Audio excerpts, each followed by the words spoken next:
The old man pushed the gym door open. It creaked loudly. The sound echoed across the walls like it didn't belong there. Neither did he. He stepped inside, slow and careful. His boots were dusty. His coat was old and torn at the elbow. His skin was dark, his beard gray and wild. He had deep lines across his face, like he had lived 100 years. The room went quiet. A group of young men were boxing in the ring. Others were lifting weights or punching heavy bags. Loud music had been playing just seconds ago. Now it stopped. Not because someone turned it off, because all attention had shifted. They stared at the old black man like he was a ghost. No one said anything at first, but then came the snickers. Who let Grandpa in? One boy laughed. Maybe he's lost, said another. A few laughed louder, more confident now. The old man said nothing. His eyes didn't move left or right. He didn't look scared or confused. He kept walking. Each step was slow, but steady, like he was walking on a path he'd already knew. He passed the punching bags. He passed the lockers. He passed the benches where young boxers sat, with wraps on their hands. He walked straight toward the ring. One of the younger boxers jumped out of the ring and blocked his path. Hey, old man, you looking for the hospital? 'Cause this ain't. It more laughter. The old man just looked at the boy. Didn't say a word. There was something strange about his eyes. They were calm but not weak. They were full of pain maybe, or something deeper. Like they had seen war. The boy felt uneasy and stepped back. Another boxer, tall guy with tattoos and golden gloves around his neck, shouted from across the gym. What are you doing here, old man? You lost your way. Still the old man said nothing. He stepped up to the edge of the ring and placed his hand on the ropes. Slowly he pulled himself in one leg after another. Gasps filled the gym. Yo. Someone get Coach? One of the trainers yelled. We got a crazy person in the ring. The old man stood in the center of the ring now. He wasn't tall. His shoulders were narrow. He looked tired. But he stood straight. His chest didn't shake. His hands, though old, looked strong. His knuckles were thick and scarred. Still, said nothing. The coach came out of his office. His name was Rick. He was in his 50s and had trained champions. He wore a stopwatch around his neck and carried a clipboard in his hand. When he saw the old man in the ring, he frowned. What the hell is going on here? He shouted, Coach, this guy just walked in and climbed the ring, one of the boys explained. Coach Rick walked up slowly. He stopped near the ring, squinting up at the old man. Sir, he called. You need to step down. This is not open. For the public, still no answer. Then the coach noticed something. A scar. A long, deep scar running down the side of the old man's neck. His eyes widened slightly. Tape forward, holding the bottom rope. Take off your cap, Coach Rick, said voice now softer. The old man slowly removed his cap. Gray hair, thin, but still sharp. And a faded tattoo on the side of his head. It's barely visible under the skin. The coach froze. No one understood why. He stepped back like he had seen a ghost. The gym boys were confused. Coach, you okay? Asked one of the boxers. Rick didn't answer. The old man turned to face the group of young fighters. Still no words. He raised one hand and pointed to the punching bag. Then he pointed to the biggest boxer in the gym, the one with the gold gloves. The boy laughed. You pointing at me? The old man nodded once. You want to fight me? Another nod. Loud laughter exploded across the room. You serious? The golden gloves boy asked. You even got gloves, old man? The old man looked down. Then, from his coat pocket, he pulled out a small pair of worn-out hand wraps. Yellow with age, but still neatly folded. He started wrapping his hands, slowly, carefully, like a soldier preparing for battle, Coach. Rick didn't stop him. The boys were shouting now. This is going to be easy. Don't break his bones. He's going to fall before the bell rings. But the old man didn't flinch. He stepped into position. Gold Gloves boy joined him in the ring, stretching his neck and bouncing on his toes. Coach Rick walked to the center. 3 rounds. Light sparring, he said, but his voice was different now, lower, unsure. Sure, Coach, said the boy with a smirk. Keep it light. The bell rang. For a moment, nothing happened. The young fighter danced around, threw a jab, at her. Jab. The old man didn't move much, just tilted his head. His feet barely shifted. Then the boy threw a right hook. The old man ducked. Just an inch, a whisper of motion, then it happened. One punch, the old man's left hand came up like lightning. An uppercut, clean, perfect, straight to the boy's jaw. The sound echoed through the gym. The boy's eyes rolled back. His knees gave out. He dropped to the mat without a word. The gym went dead silent. No one moved. No one breathed. Coach Rick slowly walked over and checked the boy. He was breathing, but out cold.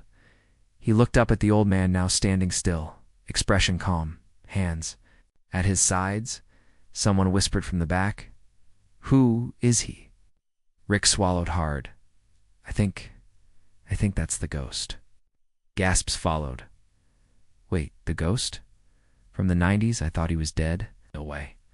The old man climbed out of the ring without help. He picked up his coat, placed the cap back on his head, and walked out of the gym. Still without a word. The gym stayed quiet long after he left. No one knew what to say. The fighters stood in shock. The silence wasn't just out of fear, it was out of respect. Someone whispered again. He didn't even break a sweat. The next day, the gym was crowded. News had spread fast. A video of the old man's punch was already going viral online. "Old man destroys boxer with one hit." That was the title under the clip. Thousands had seen it, and the comments were exploding. But no one knew who he was, not for sure. Some said he was an ex-champion. Some said he had just gotten out of prison. Others whispered stories of a fighter who had disappeared after knocking out a coach in the middle of a fight.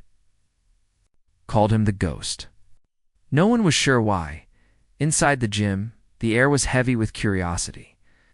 The young boxers were training, but their eyes kept drifting to the door. "Think he's coming back?" One of them asked. "He won't," said another. "People like him don't return twice." But at exactly 4 p.m., the door opened again, and he walked in. Same dusty boots, same torn coat, same quiet face, same cap pulled low over his eyes. The gym froze again. A water bottle slipped from someone's hand and rolled across the floor. No one laughed this time. Ow. One said a word. The old man walked in like he belonged there, his shoulders straight, his steps steady, his hands still wrapped in that same worn-out cloth. He didn't look around. He didn't wave.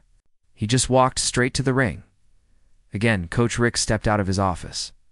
This time he didn't shout. He just walked slowly toward the old man, eyeing him carefully. "Sir," Rick said, standing by the ring, "you can't just come in." And the old man slowly took off his cap. Coach Rick stopped mid-sentence. There it was again, that tattoo, a small, faded design near the temple. Most people wouldn't notice it, but Coach Rick had seen it once a long time ago. His hand started to shake slightly. It couldn't be, but it was. He climbed into the ring, his face pale now. He looked at the old man. "I know you," he said softly. Still no words. "You were Number 7, that's what they called you." No reaction. The Ghost Rick whispered. "You fought like nobody I ever saw, but then you just vanished. Why?" My silence. The old man reached into his coat pocket and pulled out a folded paper, old and yellowed with time. He handed it to Rick. The coach took it, his hand shaking, and opened it slowly. It was a letter. An old contract, torn at the top, faded at the edges. The name on it made Rick gasp. Double quotes, Daniel Graves. Coach Rick read it aloud. This is your real name?" The old man gave the faintest nod. Rick looked at the paper again. There were words scribbled in pen on the side. A note, "I quit, for my son." Rick's eyes met the old man's. "You had a son?" A long pause. Then the old man finally spoke. One word, soft but clear. "Yes." It was the first time anyone in the gym had heard his voice. Everyone stopped what they were doing. The room was still. "Where is he now?" Rick asked. The old man looked down, his hands clenched. "I don't know," he whispered. Rick stepped back. He looked at the others, watching from the side. Then he looked at the old man again. "You're here to fight?" The old man slowly shook his head. Then why are you back? The old man raised his eyes. To teach. The coach stared at him for a long moment. You've got no gear, no gloves, no shoes, nothing. The old man looked down at his dusty boots. He lifted his head slowly and said, Don't need gear to teach Hart. There was silence again. Then, someone clapped just once, then twice, and more. The young fighters. Many who had laughed the day before started to applaud, not because they fully understood who he was, but because of the calm power in his voice, the strength in his silence. Rick nodded slowly. All right, if you're staying, you train under me, but you follow rules. The old man gave a small smile, first hint of emotion he had shown. I write my own rules, he said softly. Rick chuckled, shaking his head, still stubborn. Old man stepped out of the ring and walked to the corner of the gym. There he picked up a stool, placed it near a punching bag, and sat down. He didn't call anyone over. He just watched. One of the younger boys, maybe 16, walked over to the bag near him. The old man watched closely. Show me your jab, he said. The boy blinked and threw a jab. The old man shook his head. Again, another jab. No, you hit with your arm. Hit with your story. The boy looked confused. What's your story? The old man asked. The boy hesitated. I grew up without a dad, the old man nodded. Now hit the bag with that. The boy threw a jab harder, more focused. The old man smiled again. That's boxing, he said. The gym watched quietly as the boy kept jabbing. Harder, stronger, with purpose. And the ghost watched it all. He didn't speak much, but when he did, it hit harder than any punch. The gym was louder than usual the next day. Even more people had come to see the old man. Some were new faces. They weren't boxers. They were curious. Some had seen the video. Some had heard the whispers. A legend is back. A man they called the Ghost. But many still didn't believe the stories. How could someone that old beat a fighter in one punch? He didn't even look strong. He didn't even look young. He looked broken. But he had something in his eyes, something people couldn't explain. In the far corner of the gym, the old man sat on the same stool. He was wrapping a young boy's hands, teaching him slowly, carefully. Don't just hit, the old man said. Feel, focus. The boy nodded. His name was Malik, the same boy who had shared that he grew up without a father. He now followed. The old man around like a shadow. Other boxers noticed too. Some respected it. Some didn't. He was 19, fast, loud, full of pride. He wore new gloves, clean shoes, fresh gym gear, and a chain around his neck. People called him Lightning Rico because of how fast he moved in the ring. Rico didn't like the old man to him. The old guy was a distraction, someone who took away attention that he had earned. Rico stepped into the ring and began throwing fast combos. Left, right, duck, uppercut. His punches made the heavy bag swing wildly. A few boys clapped, then Rico shouted loud enough for everyone to hear. Hey, Ghost! You teaching the kids how to break their hips? The gym chuckled nervously. The old man didn't respond. Rico wasn't done. Why don't you come teach me something, huh? Teach me how to move like an old turtle. A few laughed again. But some frowned. Malik looked at the old man. You gonna say something? The old man didn't. He simply stood up and walked toward the ring. Rico smirked. Oh, so you're gonna walk slow and stare again? That's your move? Coach Rick stepped forward. Rico, that's enough. But Rico didn't stop. What, coach? He thinks he's special just 'cause he knocked out Carlos. Carlos couldn't even hold his hands up straight. The old man walked up the steps and climbed into the ring. The crowd grew quiet. Rico raised his gloves. Let's go, Grandpa. Coach Rick got in between them. No headshots, one round, just sparring. The old man nodded once. Rico didn't even look at Rick. He was too busy showing off. The bell rang. Rico danced around. Fast, flashy. He threw 2 quick jabs, but the old man didn't move. He just stood there watching, calm, hands low. What's the matter? Rico taunted. Afraid to move. He darted forward with a jab to the body. The old man stepped aside, barely a movement. Smooth, quiet. The punch missed. Rico tried again. A hook. A fast one. The old man ducked just enough. Then came another flurry of punches. The old man didn't hit back, just moved. Every punch missed by inches. The gym grew quiet again. No one clapped now. They were watching carefully. Even Rico. Looked confused? "You gonna punch or what?" Rico shouted. The old man finally lifted his hands. Rico stepped in with a jab, and that's when it happened. Not a punch, just a block. The old man raised his forearm and pushed Rico's punch down, spinning Rico slightly to the side, and with a soft tap on the ribs, he whispered too loud. It wasn't the punch that hurt it was the shame. Rico jumped back. The gym was silent. Coach Rick whispered, "He's teaching him." Rico rushed forward, angry now. He threw a wild right hook.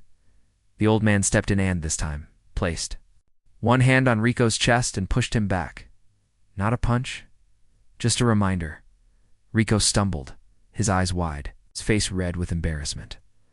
The bell rang. Coach Rick called it off. Rico looked like he wanted to yell, but then he looked around. No one was laughing. No one was cheering. They were staring at the old, and not in fear, in respect. Rico stepped out of the ring quickly. He didn't say a word. Later, as the gym started to empty, Coach Rick sat next to the old man on the bench. "You could have heard him," Rick said. The old man nodded, "But you didn't." "No lesson in pain," the old man replied. "Lesson is in silence." Rick looked at him. "Why come back now?" The old man stared at the floor. "My son used to fight. He had power, but no control. Just like Rico." Rick leaned in. "Your son, what happened to him?" The old man didn't answer, but his eyes watered. Rick didn't ask again. Across the gym, Malik was still practicing, throwing jabs at the bag. More focused now. The old man watched him quietly. That's when Rico came back. He stood near the door for a few seconds, then walked over to the bench. He didn't make eye contact. He just said thanks. The old man nodded once. No ego. No anger. Just something real. Rico turned to leave. But then, before he stepped out, he said something soft. "My dad walked out when I was 12. I've been loud ever since." The old man looked up. Their eyes met. "You're fast," the old man said, "but speed without purpose is noise." Rico gave a small smile. "Then teach me." The old man smiled too. "I already did." The gym was holding its weekend open sparring event. Every Saturday, fighters from other local gyms would come to test their skills. Coaches brought their best boxers. Spectators filled the benches. Some came to cheer. Others came just to watch the show, but this Saturday felt different. People weren't talking about the usual names. They weren't talking about Rico or Jay or Coach Rick's rising stars. They were whispering about one man, the ghost, the old man in boots, the man who said very little but saw everything, the man who had knocked out a fighter in one punch and humbled another without even throwing one. Some still didn't believe the stories, but they had come to see for themselves. Coach Rick looked around the gym as it filled up. Cameras were out, phones in hand. He wasn't sure he liked all the attention. Rick turned toward the ring where the old man sat, lacing the same worn wraps on his hands. "You sure about this?" Rick asked quietly.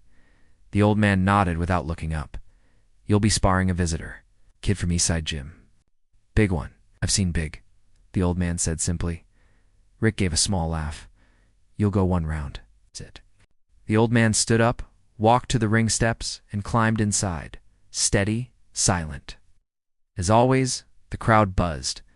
"There he is. He don't even got shoes. Dude looks like he should be fishing, not fighting." The laughing began again, but Coach Rick just folded his arms and waited. Then the other fighter entered the gym.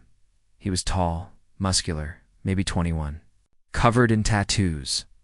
A beast of a young man with a mouthpiece already in and gloves tightened.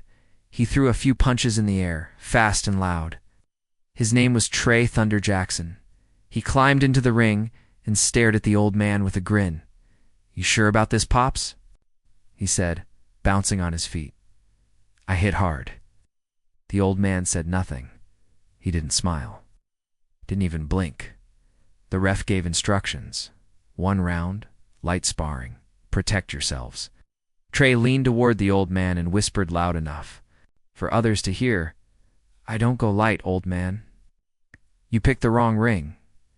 The bell rang. Trey moved fast. Real fast. He charged forward, throwing quick lefts and rights. The crowd leaned in. But the old man. He didn't move like an old man. He leaned back. Just a breath. A punch missed. He turned his shoulder. Another punch missed. He stepped to the side. The third punch missed completely. Gasps echoed around the gym. What was that? How did he do that? Trey looked annoyed now. He threw a body shot. The old man turned at the last second, just enough so it slid off his ribs. Another. Hook dash dodged. A combo blocked. The old man wasn't dancing. He wasn't jumping around. He was gliding, moving so small, but so perfect. Coach Rick watched in. Silence. He had seen a lot of boxers over the years, but never anyone like this. He's reading every move before it happens, Rick whispered to himself. Then the old man took a step forward. Just one. Trey backed up a little, surprised. The old man didn't throw a punch. Not yet. He just kept stepping forward, cutting the ring off, closing the space. Trey tried to jab blocked. He tried a hook dash missed. Now the crowd wasn't laughing. They were stunned. Is he really that fast? He's not fast, someone said. Smart. Finally, the old man lifted his left hand and tapped Trey gently on the shoulder. Not a punch, just a message. I could have hit you. Trey froze. The bell rang. Round over. The crowd stayed quiet for a few seconds. Then came the applause. Not loud, but full of respect. Even Trey looked confused. He pulled out his mouthpiece and walked over to the old man. You ain't normal, he said with a breathless laugh. The old man gave a rare smile. I was normal once. Long time ago. Later, Coach Rick walked over. You could have embarrassed him, Rick said. I didn't come to embarrass, the old man said. I came to teach. Rick nodded. Then teach me something. Where did you learn that movement? The old man looked away for a second, then quietly replied, from pain, in war, and the need to survive. Rick understood. He didn't push further. As the crowd left, Malik ran up to the old man with excitement in his eyes. Where'd you learn that? Teach me that step, please. The old man looked down at him. I'll teach you one thing. Anything, Malik said. Don't fight. To be loud, the old man said. Fight to be heard without shouting. Malik nodded slowly. He didn't fully understand it yet, but he would. One day. The gym felt different now. What used to be a place filled with shouting, bragging, and loud music had become quiet. Focused. Ever since the old man, the ghosts, had started training there, something had changed. People were no longer just trying to fight. They were trying to learn, trying to understand. But not everyone respected that change. A new visitor arrived that afternoon. He was tall, with broad shoulders and cocky eyes. His name was Deshaun, and he had a reputation. He trained at a gym across town, but came here for one reason only, to fight the old man. I heard the legend's back, Deshaun said, laughing. I came to see for myself if this grandpa is really as good as they say. Coach Rick frowned. He doesn't fight for show, Deshaun grinned. Then I'll give him a reason. He walked straight into the ring and started shadowboxing. Every punch loud, every step heavy. Trying to get attention, people gathered around. The old man sat in the corner as usual, helping Malik with footwork drills. Deshaun shouted across the gym, Hey, old man, you knocked out some rookies and now people think you're a king. Old man didn't even look up. I said, fight me. If you've got anything left, come prove it. Rick looked at the ghost. You don't have to. The old man slowly stood up. I'm not here to prove anything, he said softly. But if the lesson must be taught. He walked to the ring. The gym got quiet. No phones, no noise. Everyone watched. Deshaun smirked. I'll go easy on you. I want to send you to the hospital. The old man said nothing, simply removed his coat, tightened the wraps on his hands, and climbed into the ring. Same boots, same calm face, same silence. The bell rang. Deshaun rushed in, fists flying. He threw a left, a right, a hook. The old man didn't flinch. He stepped to the side.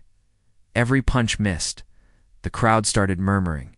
Is he playing with him? Deshaun growled, annoyed. He threw a fast uppercut. The old man ducked. Just a half step, calm, smooth, and then he stepped in. His right hand dropped for half a second and came back up with full force, an uppercut. Sharp, clean, timed to perfection. It landed under Deshaun's chin. Just once. Just one punch. Time froze. Deshaun's body lifted an inch off the mat. His gloves dropped. His knees gave out. He collapsed, unconscious. The gym gasped. It was silent for 5 long seconds. Then chaos. He dropped him with one shot. Yo, what did I just see? Coach Rick ran into the ring and checked Deshaun. He was breathing, but he was out cold. The ghost stood there, still. Not proud, not angry, just still. He didn't raise his hands. He didn't celebrate. He walked over to the corner, picked up his coat, began wrapping his scarf around his neck. Before he stepped down, he turned to the crowd and said quietly, "One punch is enough. ... When it carries the weight of everything you've lived through." Then he stepped out of the ring and sat back in his corner. The room remained quiet for a long time. Later that evening, Malik sat next to him. "Why don't you hit more?" The boy asked. "Why only one punch?" The old man looked up at the ring. "Because boxing is not about how much you hit," he said. "It's about weight on." "Why?" Malik nodded slowly. Coach Rick came over. He was quiet too. You knew exactly when to throw it, he said. The old man nodded. Timing is more dangerous than power. That night, Rico stood alone by the gym door.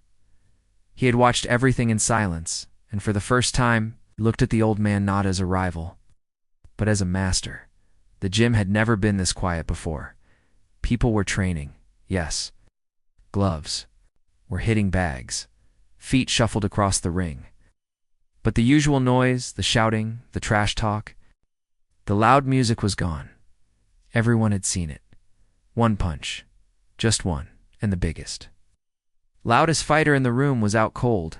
The old man, the ghost, sat in his usual corner, tying Malik's shoes while giving advice about balance and rhythm, but Coach Rick couldn't stop thinking. He had trained hundreds of fighters in his life. He had seen champions rise and fall. Nobody, not even the best, moved like that old man. Not like him.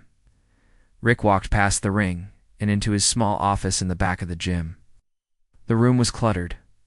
Old trophies on a shelf, dusty papers, faded posters from past tournaments. He opened the bottom drawer of his filing cabinet. It was full of things he hadn't touched in years. He dug through old notebooks, schedules, photographs, until he found it, an envelope, yellowed with time. He opened it slowly. Inside were photos, old ones. From his early days coaching, and there it was, a black and white picture of a young man, maybe in his 20s, dark-skinned, shirtless, muscles lean and tight, eyes sharp. He stood in the center of a ring, gloves on, right hand raised in victory. Coach Rick stared at the photo. There was no name on the back, but he didn't need one.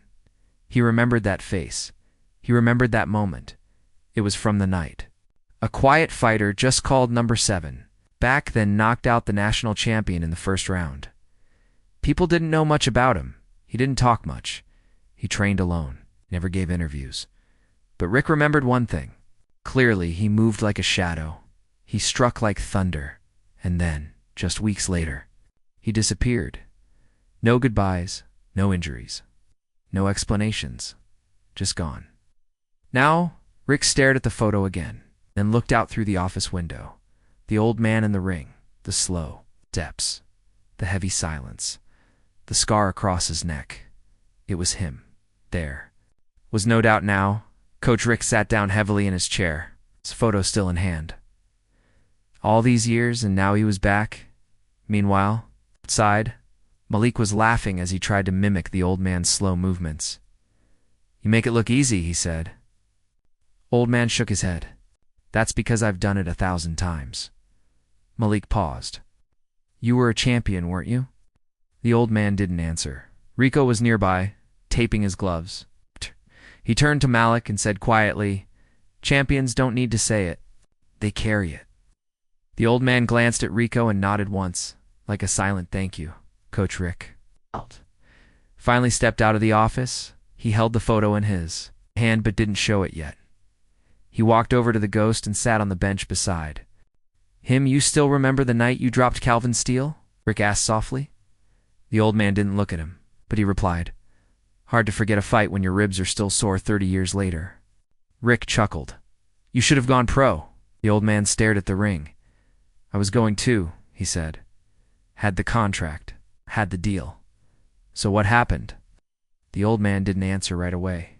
Then, in a low voice, he said something more important came up. Rick placed the photo on the bench between them. Malik looked over at it.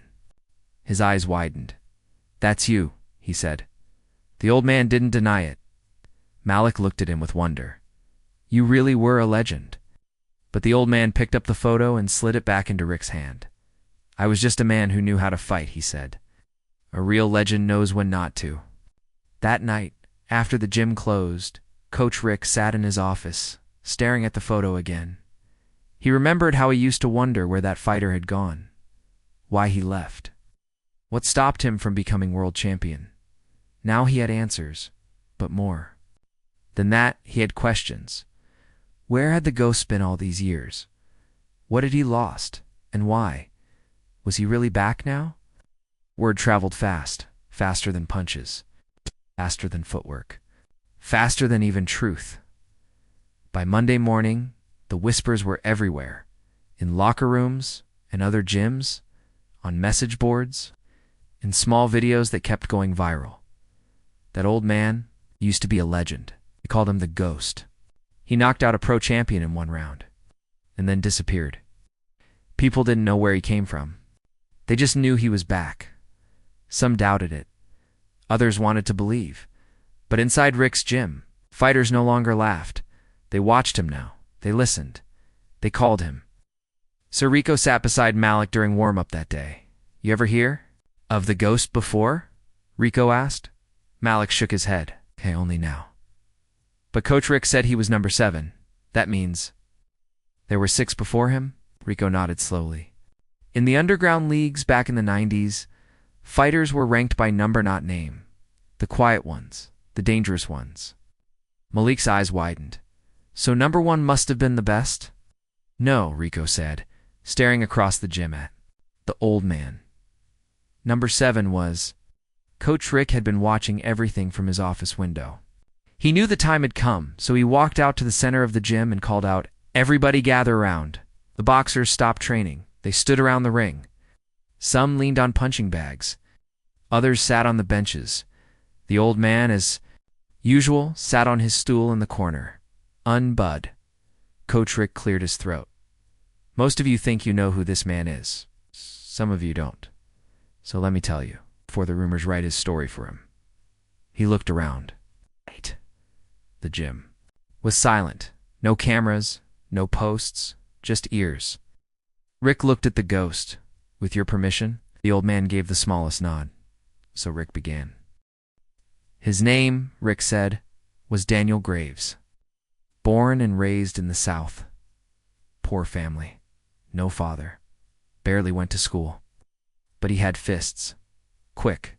Sharp. He trained under silence. Never talked much, but he'd fought like he'd been through a war because he had. Gasps from some of the young fighters. He served in the military, learned discipline, learned control. But when he came back, he didn't want to live in the world. He wanted to fight it. Rick smiled faintly. Not for violence. but for purpose. He held up the same black and white photo from before. This photo, he said, is from the night he beat Calvin Steele. Calvin was the national champion, undefeated. No one had ever knocked him down. Daniel knocked him out in the first round. The gym was dead silent. Rick continued. After that, everyone wanted him. Sponsors, promoters, magazines. But the next day, he looked over at the ghost. He was gone. Malik couldn't help himself. "Why'd you leave?" he asked, his voice gentle. Everyone turned toward the old man. The ghost stood up slowly, walked toward the center of the gym, and for the first time he spoke to everyone.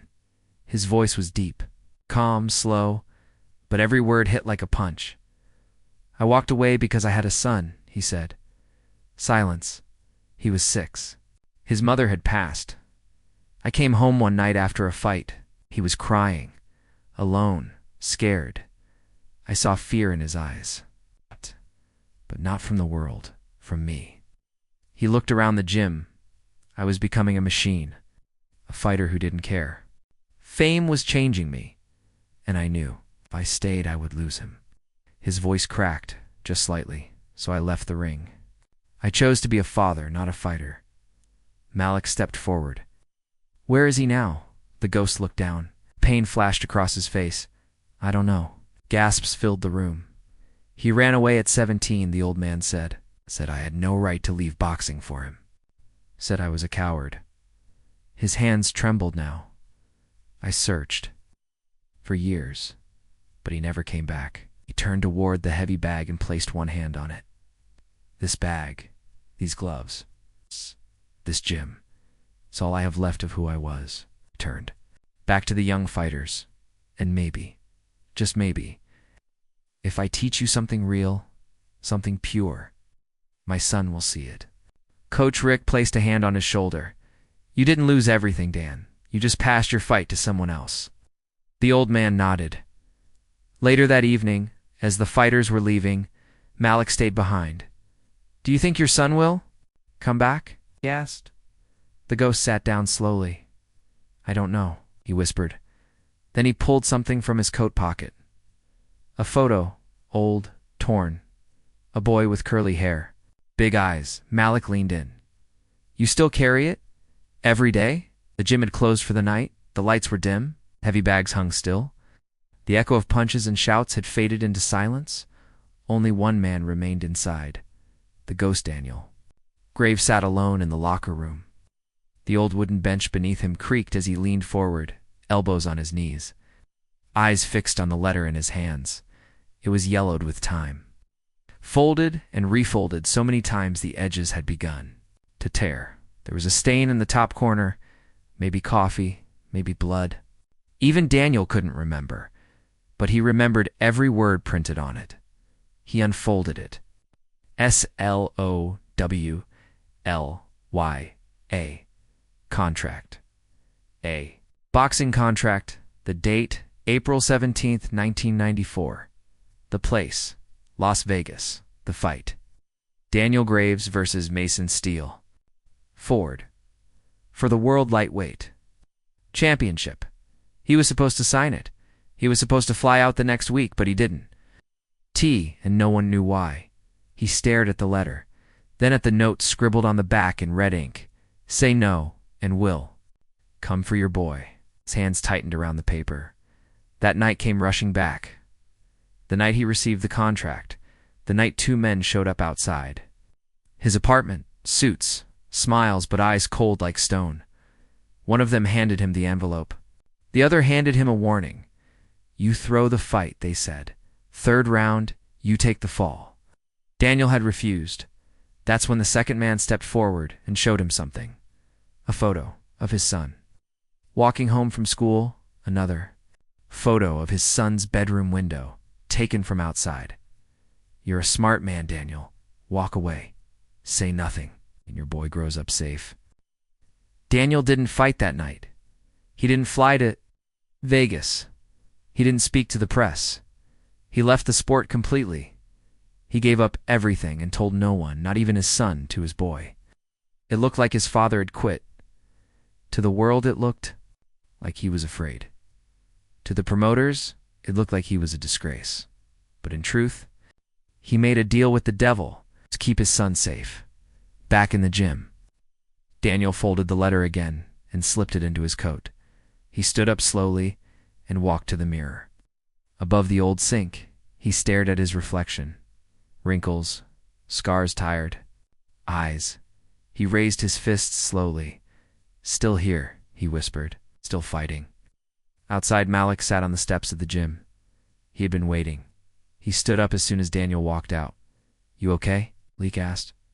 The old man gave a short nod, but Malik wasn't fooled. "You look like someone punched your heart," he said, trying to smile. Daniel gave a small laugh. "The first one in days. You ever hold something in so long it begins to hurt more than the thing itself?" he asked. Malik nodded. "Yeah, every day before I met you." Daniel put a hand on his shoulder. "You remind me of someone." "Your son?" Malik guessed. Daniel nodded. "Do you think he knows the truth now?" Malik asked softly. "I don't know," Daniel whispered. "But if he doesn't, he will." At that same moment, far across town, a man stood outside a rundown motel, mid-30s. Same curly hair, same sharp eyes. He stared at his phone, watching an online video of an old man boxing. The headline, "Who is the Ghost?" It's a mysterious fighter with a past, the man pressed. Pause. The video froze on the old man's face. He stared at it for a long, long time. Then he whispered to himself, "Dad." It was past midnight. In a small, cheap motel room on the edge of the city, a man sat on the edge of the bed, lit only by the dim blue glow of his phone screen. His name was Jordan Graves. He was 34 now, a loner, drifter, quiet like his Father! but filled with something darker, bitterness, regret, questions that had never been answered. For years, he had refused to speak his father's name. Now, for the past 3 nights, he had watched the same clip over and over again. Old. Man drops young fighter with one punch? Who is he? At first, he thought it was fake. But then, he saw it. The footwork, the timing, the silence, and most of all the eyes. Those tired but focused eyes. The same eyes that used to tuck him into bed. The same eyes that vanished without a goodbye. Jordan. Hit pause, the screen froze. His heart raced. "It's him," he whispered. His hands trembled as he scrolled through more video's grainy clips from the gym. Blurry phone recordings, short interviews where people mentioned a name, the Ghost. His father's nickname? The name he'd hated for years? The name that had haunted him? Years ago, Jordan had begged his father to stay in boxing. He was only a kid, but he knew what his dad could have been. Champions don't quit. It shouted back then, "You're weak if you walk away." His father had said nothing, and Jordan had left. Ran away. Changed cities. Changed names. Never looked back. But he always wondered, always wanted to know why. Why his father gave it all up. Why he became a shadow. Why he let the world forget him. Jordan stared at the frozen video again, and suddenly, he saw something he hadn't noticed before. A scar barely visible on his father's left hand. He remembered that scar. It was from a broken bottle when Jordan was 7. His dad had cut his hand protecting him from a fight outside their building. Jordan felt a tear roll down his cheek for the first time in years. He didn't wipe it away. The next morning, Jordan packed his bag. He didn't have much. A few clothes, photo of his mother, and the one thing he had kept hidden for a decade, a folded fight flyer with his father's name on it. Daniel Graves versus Calvin Steele, 1994. Placed it in his jacket pocket. Then he picked up his phone and searched one last time. Rick's Boxing Gym, South Side. Found it. He stared at the address then. He whispered to himself, "Time to stop running." Back at the gym. Things were different too. People were coming from all over just to watch the old man train. Some called him Coach. Some called him Sir. Some still called him the Ghost. But Daniel never corrected them. He just watched and taught and waited. Waited for something or someone. That afternoon, he stood near the ring, watching Malik do bag work. "Still thinking about your son?" Malik asked softly. Daniel nodded. "Think he'll come?" The old man didn't speak, but his eyes flicked toward the front doors for a second, as if his heart was already listening outside. Man stood across the street watching. He didn't enter. Not yet. He stood with his hands in his pockets, staring through the gym window at the man he hadn't seen in 15 years. Jordan's heart pounded. He didn't know what to say, what to feel, what to even hope for. But he knew one thing. He wasn't ready to leave. The gym buzzed with energy. Punching bags thudded. Gloves snapped. Jump ropes danced across the floor. But the old man Daniel Graves stood in the middle of it all, silent as always, watching Malik's shadow box with careful form. "Keep your shoulders relaxed," Daniel said calmly. "Let the punch flow like water, not stone." Malik nodded. "Like water. Got it." Daniel turned to explain more and stopped, mid-dash sentence. His eyes froze, so did his breath. Across the gym, the front door had opened, and in the doorway stood a man, mid-30s, a little older than most of the boxers. Worn jacket, dull shoes, familiar eyes. Jordan, his son, the boy who had once slept on his chest during storms, the teen who had walked away. With fire in his eyes and hurt in his voice, the man he hadn't seen in 15 years, no one else in the gym noticed right away. To them, Jordan was just another visitor. But to Daniel, he was everything. His hands trembled slightly. Malik noticed. "You okay, sir?" Daniel didn't answer. He stepped down from the ring, slowly, carefully, as if afraid the moment would vanish if he moved too fast. He walked toward the front. One step, then another, and another. The noise of the gym faded behind him. All he could hear was the sound of his own footsteps. And Jordan didn't move, didn't speak, didn't smile. He just stood, their jaw clenched, fists in his pockets, eyes locked with the man he once called Dad. They stopped 3 feet apart. No handshake, no hug, just silence, long, heavy, full of things left unsaid. Daniel finally spoke. "Hi." Jordan looked down, swallowed hard. "You still say that word the same way?" he said, voice low. Daniel gave a faint smile. "It's been a long time." Jordan nodded. "Yeah, 15 years. No." Malik watched from across the gym. Confused, Coach Rick stepped beside him and whispered, "That's his son." Malik's mouth dropped open. Back at the entrance, Jordan looked around the gym. "So you stayed in the ring after all?" Daniel shook his head. "No, I stayed near it. Damned, but I didn't fight again. Not until recently." Jordan's voice tightened. "You could have been the champ. You could have had everything."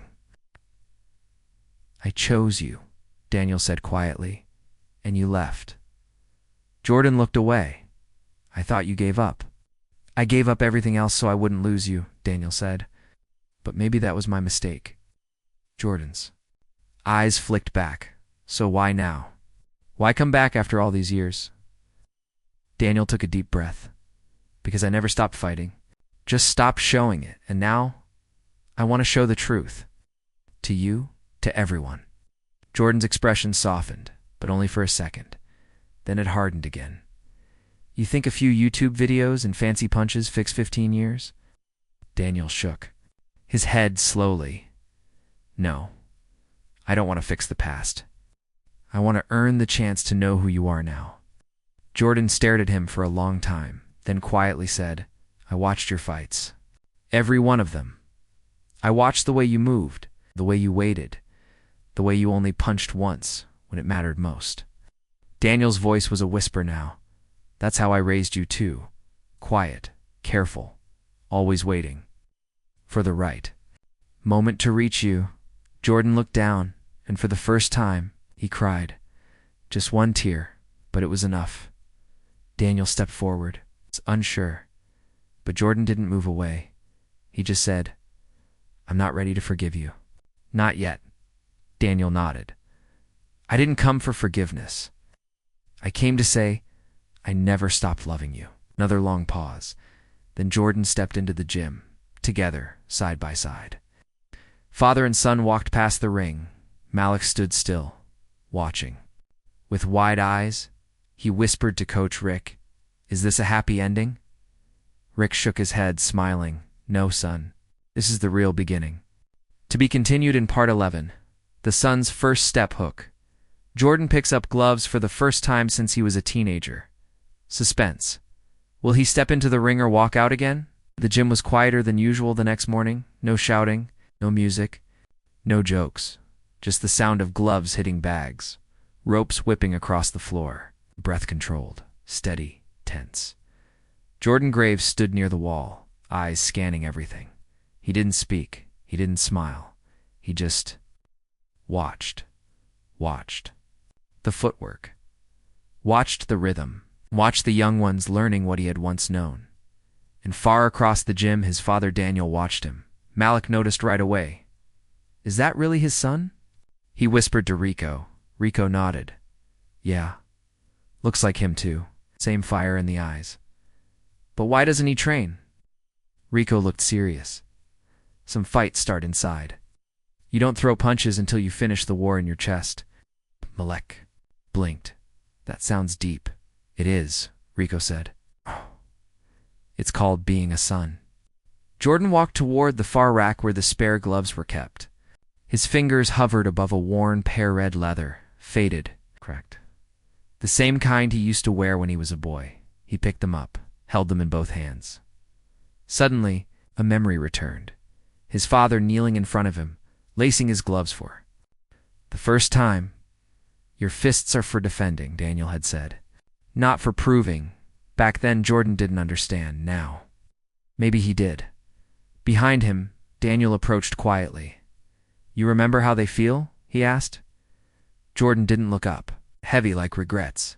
Daniel smiled faintly. Get lighter. Once you let go of the weight inside you. Jordan turned slowly. His voice was rough, low. Teach me again. Daniel nodded once. Only if you're ready. I'm not sure, Jordan admitted. But I'm here. Daniel stepped back and pointed to the ring. Then take the first step. All eyes were on him now. Even the younger fighters paused. Jordan took a breath. One step toward the ring. Another. He placed the gloves on the apron, climbed between the ropes. Dot stood in the middle, and breathed. Daniel tossed him hand wraps and climbed in after him. Just footwork, Daniel said softly. No punches. Jordan nodded. They began. Step left, step back, shuffle, reset for a moment. It was just like it used to be. Father and son, two shadows dancing. Malik leaned close to Rico. He's good, the boy whispered. Rico smiled. He's rusty, but he's got fire. Daniel saw it too. The same rhythm. The same balance. Not perfect, but real. I thought you'd forgotten everything, Daniel said. Jordan gave a small grin. I thought I had too, but just as things felt calm. Coach Rick stepped forward from the corner. We've got company, he muttered. Everyone turned toward the gym entrance. Two men in suits stood there. Hard faces. Serious eyes. One of them held an envelope. The other, a smirk. They didn't look like trainers. They looked like trouble. Daniel froze, his fists clenched at the sight. Of them, Jordan noticed. Who are they, ghosts? Daniel whispered. From the past, the taller man stepped forward. Daniel Graves. Need a word. The gym went silent. Jordan stepped in front of his father. Whatever you want. He's not alone this time. The man raised an eyebrow. Well, the sun returns. Guess this got more interesting. The gym's air suddenly felt colder. The punching stopped. All the voices faded. Every fighter turned toward the front door. The two men stood like shadows from a bad dream. Suits sharp. Eyes colder than concrete. And in the taller man's hand a sealed white envelope. Daniel Graves, the ghost, didn't move. But inside, it was boiling. He knew them. He remembered the threats. The night they showed him photos of his son. The deal they forced him to take whore.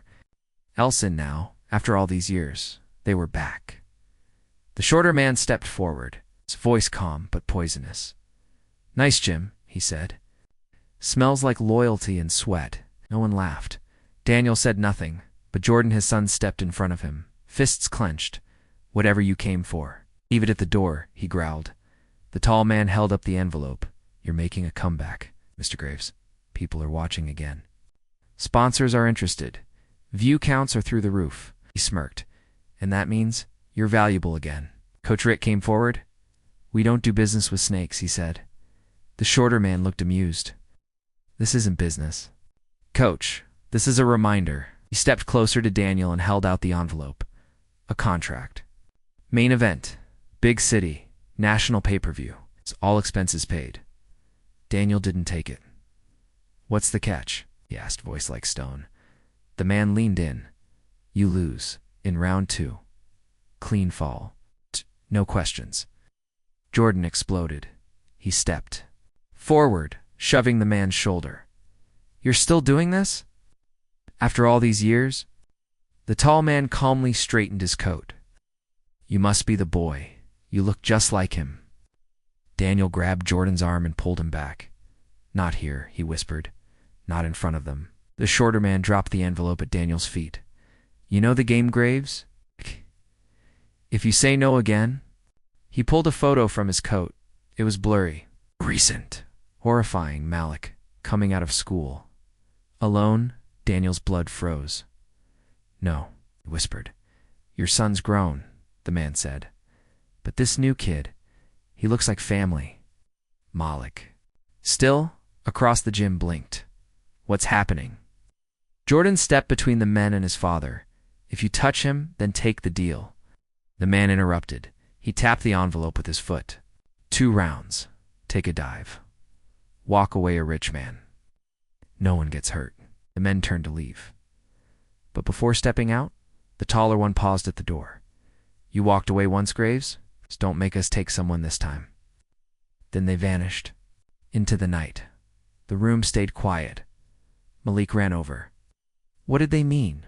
Why were they talking about me? Daniel looked at him, guilt in his eyes. "They're men I should have stopped a long time ago," said softly. Jordan picked up the envelope and tossed it in the trash. "No deal," he said.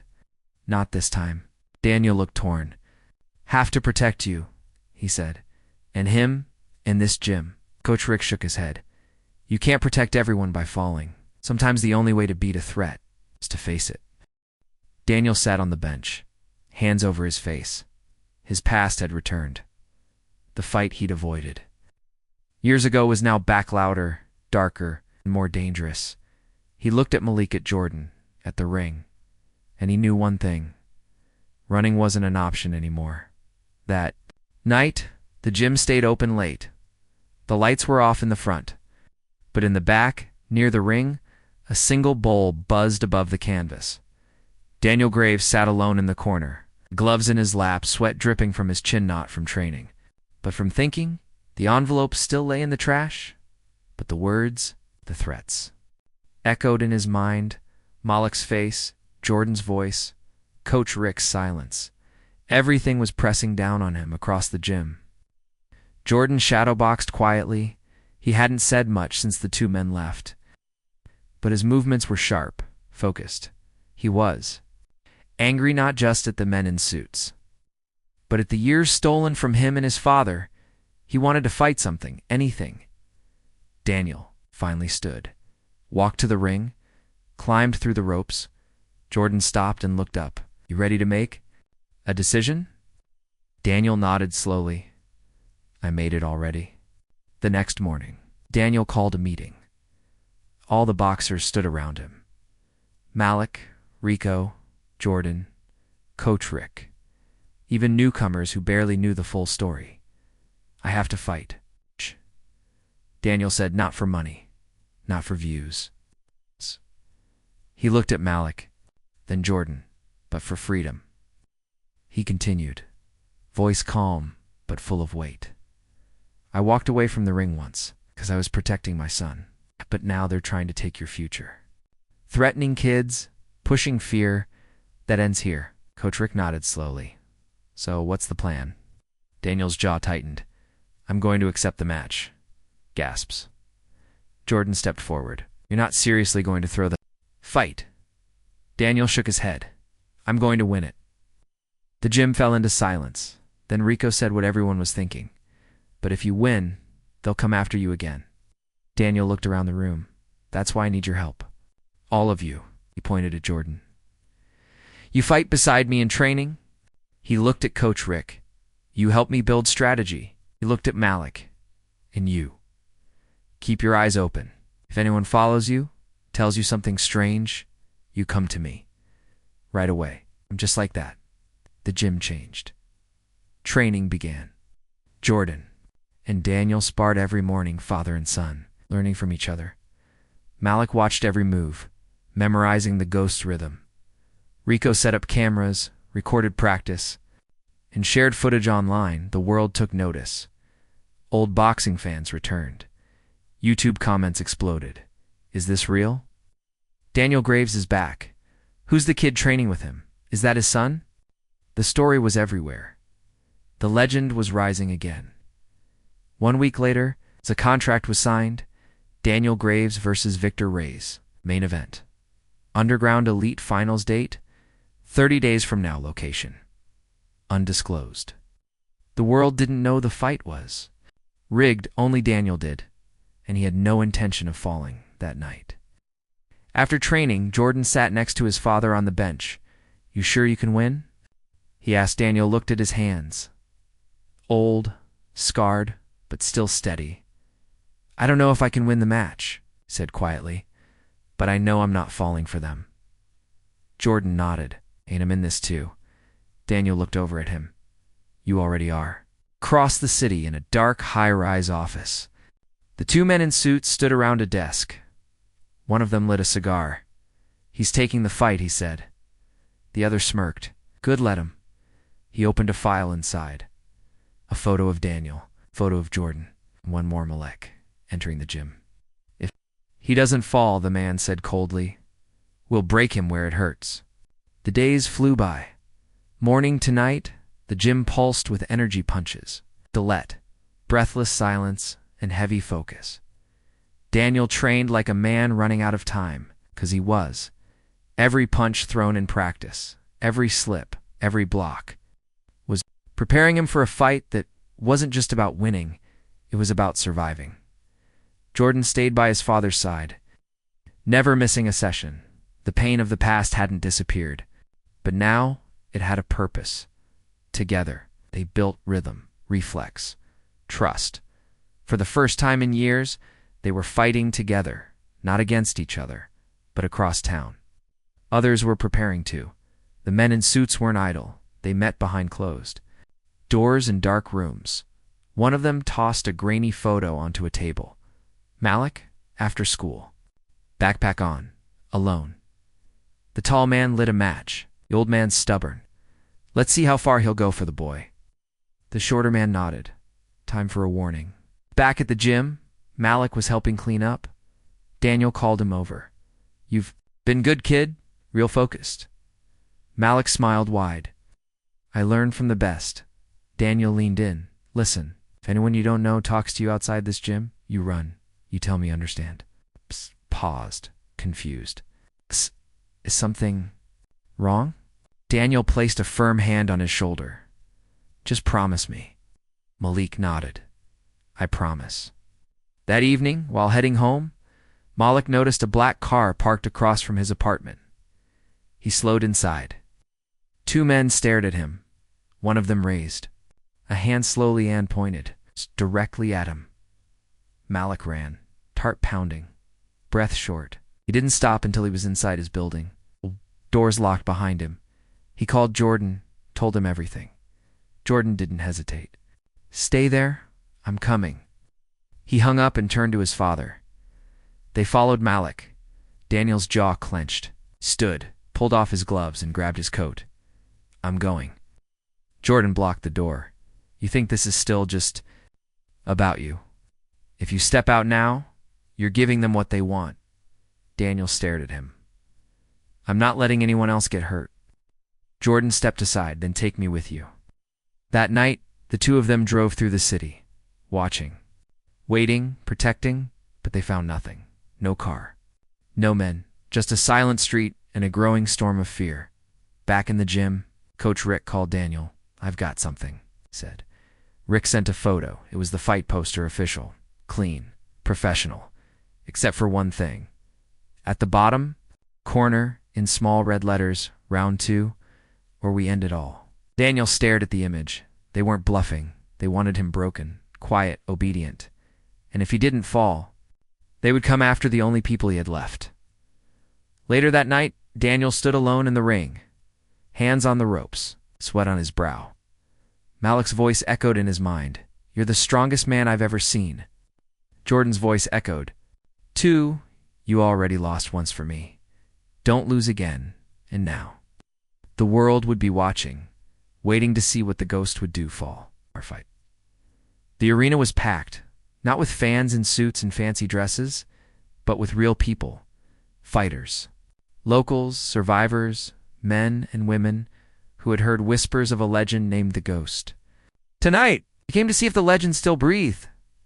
Backstage, Daniel Graves sat in silence, gloves on, robe draped over his back. Jordan knelt in front of him, tightening the wraps one last time. "You don't have to do this," Jordan said. Daniel looked up. "I do. For you, for Malik, for the kid I used to be." Jordan nodded, fighting the emotion in his throat. Coach Rick stepped in, holding the mouthguard. "You remember what we practiced?" Daniel stood. Every second of it. The announcer's voice echoed through the arena. "Ladies and gentlemen, in the red corner, the legend returns. Daniel the Ghost Graves." The crowd erupted. Daniel walked out slowly, his eyes scanning the faces, but his mind was quiet, focused and waiting. Across the ring stood Victor Raziang, tall, cocky, built like a machine. Fueled by fame, he bounced on his feet, smirking. "You sure? You're not here to be my grandfather?" He whispered across the ring. Daniel said nothing. He just stared round. One began. The bell rang, and Victor rushed forward like a storm. Hooks, jabs, shoulders crashing into Daniel's guard. But Daniel stayed calm. Footwork smooth, guard tight. He didn't throw a punch? Not yet. The crowd buzzed. Is he scared? Why isn't he fighting back?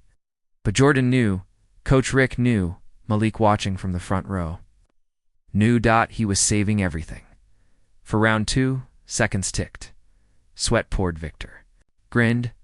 "You're too old, Ghost. Round 2's coming. Just fall like they paid you to." Daniel looked up at the clock. 7 hours, 6 minutes, and 5 seconds. Then the bell rang. End of round. 1. Daniel returned to his corner. Jordan held the water bottle.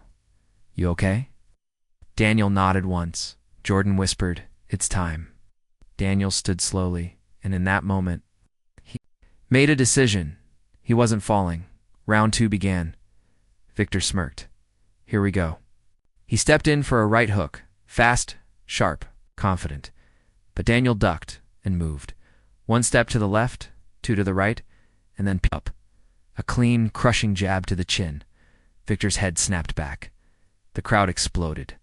Victor looked shocked. "You weren't supposed to?" Bam. Left uppercut to the ribs.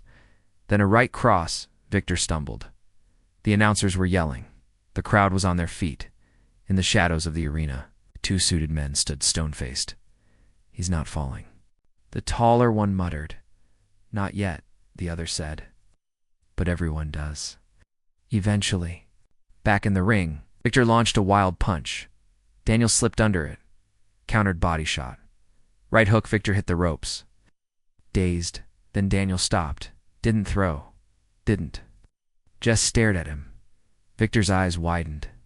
He knew now this wasn't about fame. This wasn't about ego. This was about a man who had nothing left to lose, except his honor. The bell rang. End of round 2, and Daniel Graves was still standing in the crowd. Malik stood and clapped through tears. Jordan smiled proud. Coach Rick whispered, "Now they know who you are." But deep inside the arena, the men in suits walked. Away quietly. The taller one pulled out his phone. "We move on to the next part." The other man asked, "What's that?" He smiled coldly. "Punishment." The arena shook with applause. Reporters flooded the ring. Phones flashed. Cameras rolled. Headlines exploded across social media. The ghost did not fall. A legend rises at 61.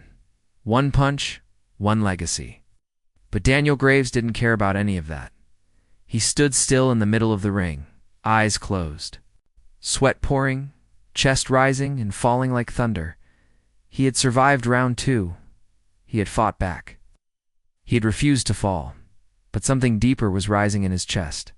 A warning. Outside the arena, in a quiet alley, a black car waited. Inside sat the men in suits. They weren't clapping. They weren't smiling. Jordan helped his father out of the ring, arm around his shoulder. "You did it," he whispered. Daniel looked at him with tired eyes. "No," he said. "We did." In the crowd, Malik rushed forward and hugged him tightly. Coach Rick followed, placing a hand on Daniel's back. "Proud doesn't begin to cover it," he said. But then, the moment shattered. A loud pop outside. Then another. The crowd screamed. People ducked. Chaos erupted. Security pushed people. Back, Malik was pulled away in the crowd. Jordan's head whipped around. "Where is he?" Daniel's eyes locked onto the shadows near the exit, and then he saw a man in a black coat, reaching for something under his jacket. Daniel moved. Faster than anyone expected, he pushed through the crowd, found Malik, shoved him down behind. A crate turned just as the man raised his hand, but before the weapon could flash, a loud crack sounded from behind Jordan. He had tackled the man from behind, fist to the face. The man fell hard. Security swarmed. Sirens in the distance. The other man in the suit tried to run, but Daniel caught him, grabbed him by the collar and stared into his eyes. "You ruined my life once," Daniel growled. "You tried to ruin my son's. You threatened a child." The man spat. "You think this is over?" Daniel tightened his grip. "No, I think this is where it ends." Within minutes, police arrived. Both men were arrested. Guns recovered. Phones seized, evidence found. Years of silence, threats, and rigged fights exposed. Daniel didn't run this time. He gave a statement. The world watched, days later. The video of the fight had over 30 million views. But the video of what happened after the ambush, the bravery, the truth, that went viral. Not because of violence, but because of heart. Because of a man who didn't fall when he was told to. A man who stood not for glory, but for love. Malik returned to school, safe, stronger, and with a new dream to be the kind of man who stands up when the world tells him to stay down. Jordan stayed at the gym. He trained, taught, smiled again. He forgave, not all at once. But day by day, Daniel, he never fought again. But every day he walked into that gym, watched the new ones train, shared his story, and when asked why he came back after all those years, he always said one thing: because falling once doesn't mean you can't rise again.